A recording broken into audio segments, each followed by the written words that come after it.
Hello, my name is Richard Claywell, and this is Litigation Speaks.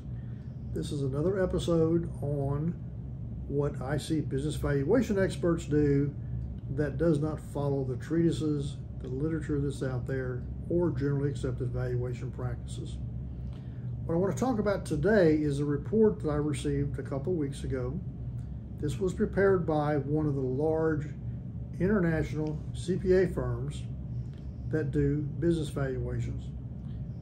The lady that did this is a partner for that particular firm, and I want to talk about what she has done to make you aware of what's happening with this and what she's really saying and how this impacts the value of a company. What she did was she did a discounted cash flow, and which is fine, but she has her depreciation expense higher than her capital expenditures. Now, those are the assets that she purchases.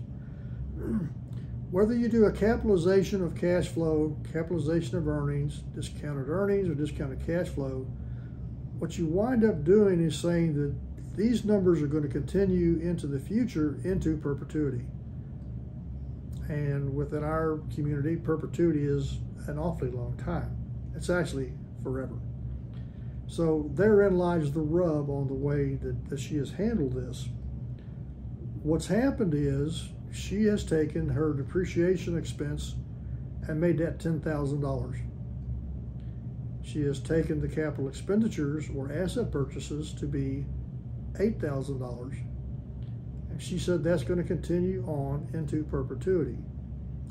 So if you think about that, what's happening is she's expensing $10,000 a year in depreciation, but she's only buying $8,000 worth of assets.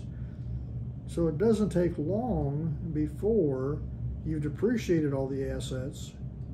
You're not buying enough of those assets to replenish the asset base, so you're continuing to depreciate or expense parts of those assets below what the original cost is.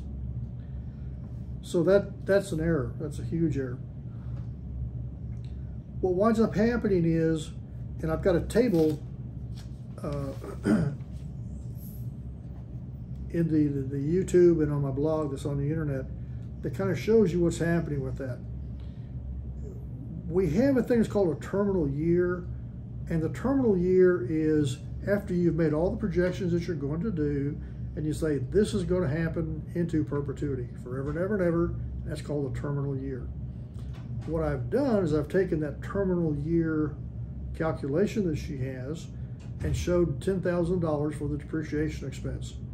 Then I show the capital expenditures or asset purchases of $8,000 and show that she's taken $2,000 a year more in depreciation than she's buying for assets.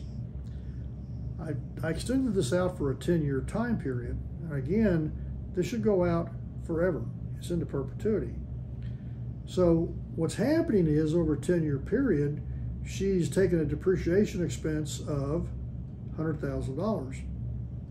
But in fact, she's only bought $80,000 of assets.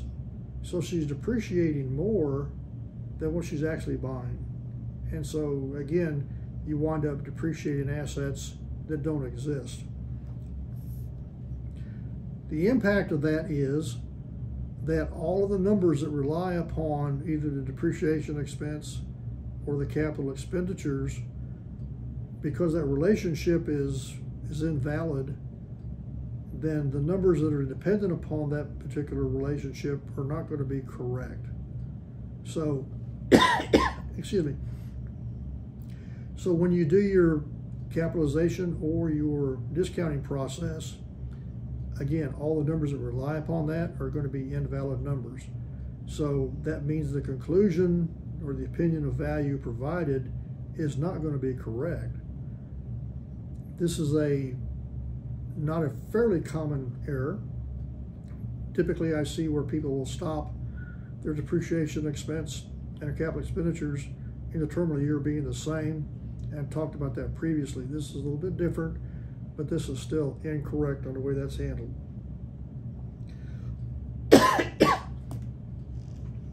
This is another area that I believe makes it real easy for attorneys to take a look to see if their expert has done it right or if the opposing expert has done it right.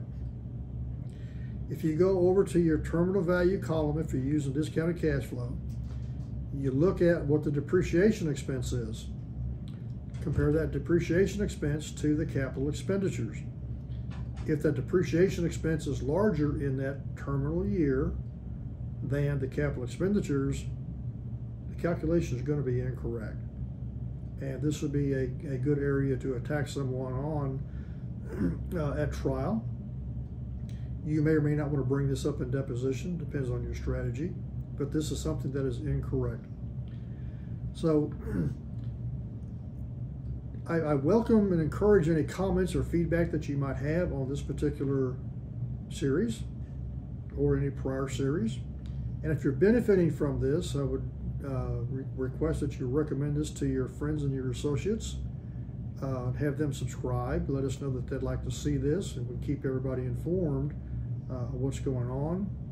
We've done approximately 30 of these so far, and I actually was talking to my staff earlier this morning. Over the weekend, I was just looking through some other reports, and I've added 4 more topics that we'll be talking about in the future.